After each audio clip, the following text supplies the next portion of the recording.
So normally I am like desegregation, yay! But what they did in Boston starting in I think it was 1974, 1975, that was a hot mess. It was a hot mess. Yeah. Ooh, wait. You thought only the southern schools had to be forced to desegregate. Oh, no, no. Several northern cities had to be forced to desegregate too. Yeah. And the city that we're about to discuss is the city that gave us segregation, Boston. So you remember we talked about Roberts versus the city of Boston, right? The 1850 court case where a black father was seeking to end segregation in Boston public schools. But the Massachusetts Supreme Judicial Court ruled that Boston public schools could segregate if they wanted to. Like, it's free will, I guess.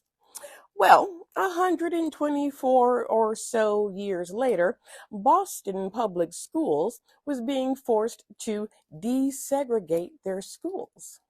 They were under court order to desegregate their schools and to do it through busing. Yeah, yeah.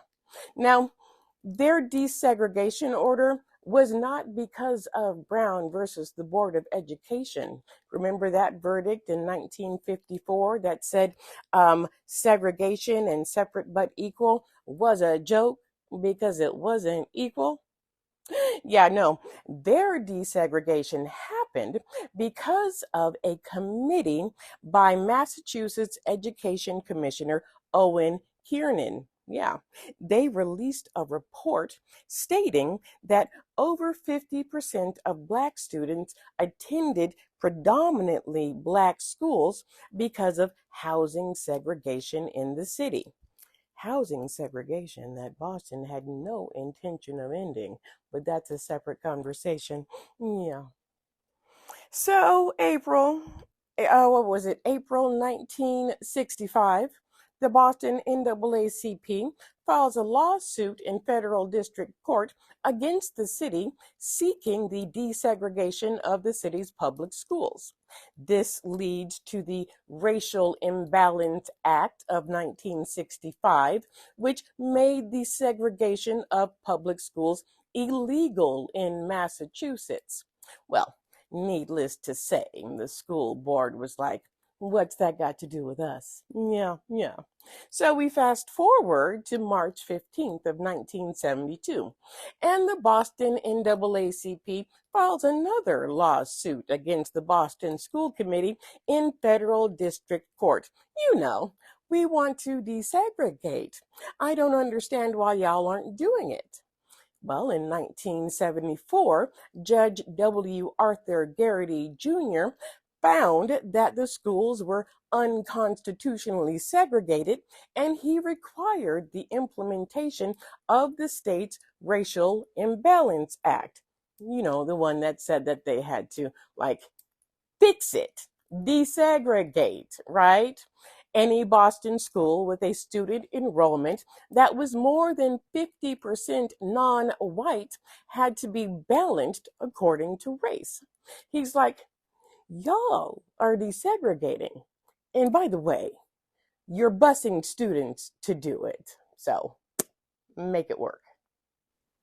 He used a busing plan developed by the Massachusetts State Board of Education that made absolutely no sense. Yeah. This is where I reiterate. Normally, I'm like, desegregation, yay! But in this case, I'm like, what were y'all doing? Yeah. So part of it was that the entire white junior class from South Boston High School, a white school, would be bused to the black high school, Roxbury High. Okay. Half the white sophomores from South Boston would attend Black Roxbury High. and half the black sophomores from Roxbury High would attend South Boston High. Are you confused yet? So tell me, how do you think this went over? Did you say really badly?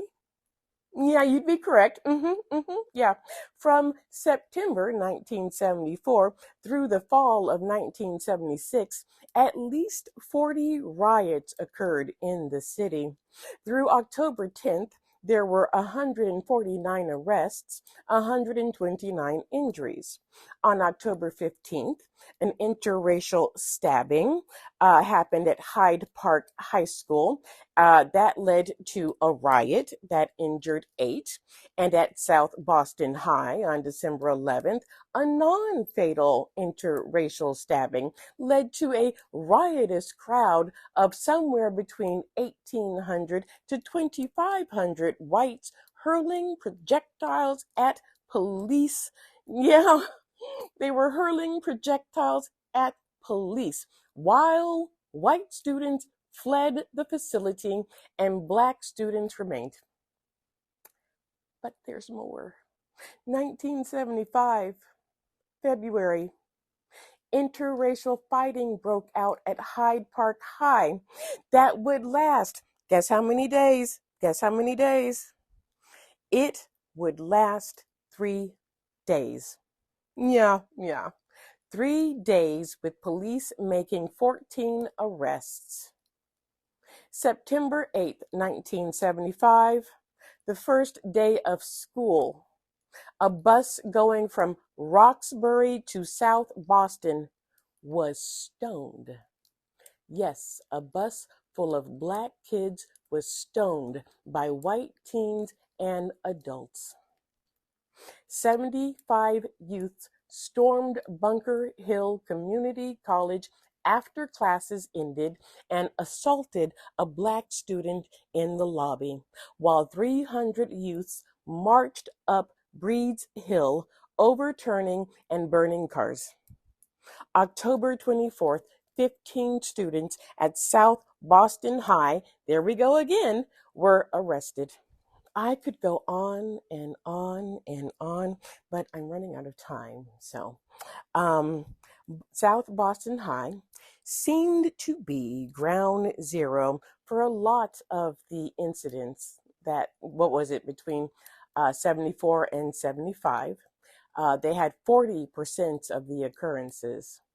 There were dozens of other racial incidents at South Boston High that year, predominantly of racial taunting of black students and the occasional riot. The school closed for a month after a stabbing. Yeah, when it opened again, it was one of the first high schools to install metal detectors. With 400 students attending, it was guarded by 500 police officers every day. Eventually, the plan for desegregation and busing was turned over to the school board.